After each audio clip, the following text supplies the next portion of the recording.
जी बेटा, बहुत बड़ी हो गई हो तुम, अपने डिसीजंस खुद ले सकती हो तुम। तुम्हें बुरा नहीं लगा, ठीक है, और मैं तुम्हें किसी के बारे में फील करने के लिए फोर्स कर भी नहीं सकता, करूंगा भी नहीं। लेकिन तुम्हारा पति अनिरुद्ध, उसे तो बुरा लगा है ना। उसका जो भी अनोखा रिश्ता था झनक के साथ, उसे तो बुरा लगा है ना। डैड, अगर आज झनक की जगह मैं होती, मैं इस दुनिया में नहीं रहती, तो तब भी अनी को इतना ही बुरा लगता क्या? उसका जवाब मैं नहीं दे सकता बेटा, लेकिन झनक के बारे में उसे जरूर बुरा लगा है, और जिस तरह से वो दुनिया से गई है ना, उससे उसका जख्म और भी गहरा हो गया है।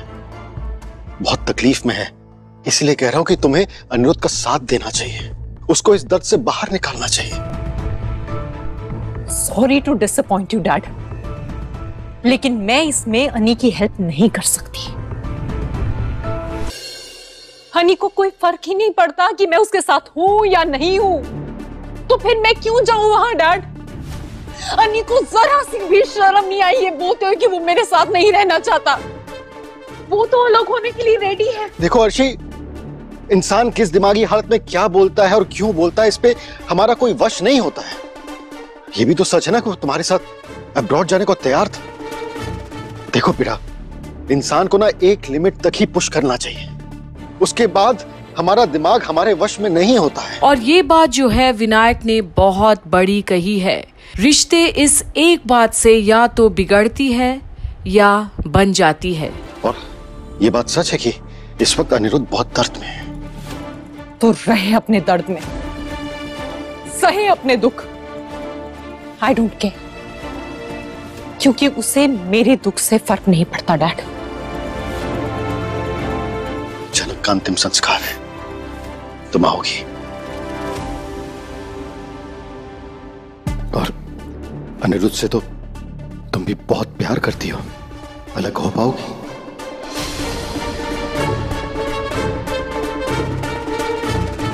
नहीं, मैं अनी से कभी अलग नहीं होंगी। हमेशा जिंदगी भर अनी को मैं तड़पाऊंगी जैसे उसने मुझे तड़पाया है।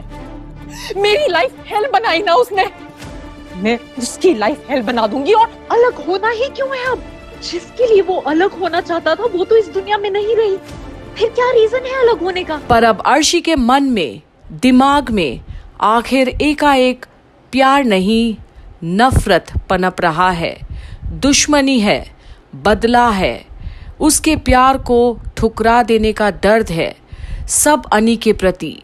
तो फिर विनायक भी क्या करे? आखिर सृष्टि ने अपने ही रंग में रंग लिया है बेटी को भी। सिर्फ बदले की भावना बची है अब, तड़पाना है अब उसे अनी को, उसके किए की सजा देनी है उसे, उसके साथ रहकर भी अब उसे और बर्बाद करना है, क्योंकि उसे सुकून नहीं मिली जब झनक के प्रति अनी की झुकाव थी। फिर भी विनायक समझाने की कोशिश में लगा ही है। हर्षी, तुम गलत कर रही हो सकता है अनिरुद्ध उसके साथ एक होकर नहीं जीना चाहता, उसके साथ परिवार शुरू नहीं करना चाहता। अगर ऐसा करना चाहता तो बहुत पहले कर चुका होता ना।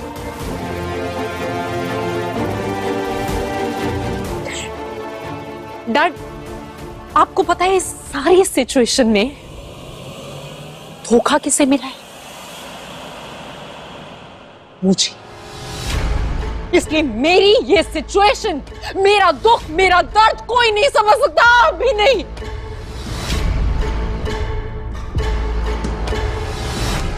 अर्शी, देखो बेटा, मुझे फिर भी लगता है कि तुम्हें इस वक्त अपने ससुराल में होना चाहिए, अनिरुद्ध के पास होना चाहिए। बेटा, अपना दिल बड़ा करो, लोगों को उसमें समाओ, अपना दिमाग खोलो, जिंदगी में बहुत खुश रहोगी। इतनी सी बात अपने डैड की मान लो प्लीज। पर क्या अर्शी मानेगी ये एक बात विनायक की, जिसे उसकी खुद की भी जिंदगी शायद सुधर जाएगी? देखो, तुम चाहती हो तो मैं तुम्हें ड्रॉप कर दूंगा घर में, और मैं भी जाने वाला हूं। तुम चाहो तो मेरे साथ भी चल सकती हो। और आज शायद लाख मनाने के बावजूद भी, लाख कोशिशों के बावजूद अर्शी को अपने डैड की कोई भी बात समझ नहीं आई। शायद इसलिए क्योंकि अर्शी ने नफरत का चश्मा पहनना चूज किया है। प्यार की ओर तो अब देखना भी नहीं चाहती। किसी को बहलाने का तो सोच भी नहीं सकती, क्योंकि अब अर्शी भी सृष्टि की तरह ताउम्र जलन, खौफ और नफरत की आग में ही सुलगना चाहती है शायद।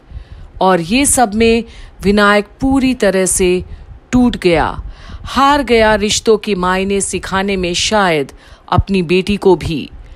आगे भी देखते रहिएगा क्या होता है यहीं कंप्लीट बॉलीवुड पर, क्योंकि रिश्तों में एक छोटी सी दरार आ जाए तो फिर वो रिश्ते को निभाना भी मुश्किल तो होता है। तो क्या अर्शी अनी को छोड़ेगी भी नहीं और साथ भी नहीं देगी? तो फिर अनी तो दर्द भरी जिंदगी ही काटेगा, या झनक एक बार फिर लाएगी नया सवेरा? देखने के लिए बने रहिए कंप्लीट बॉलीवुड पर झनक की सारी अपडेट्स।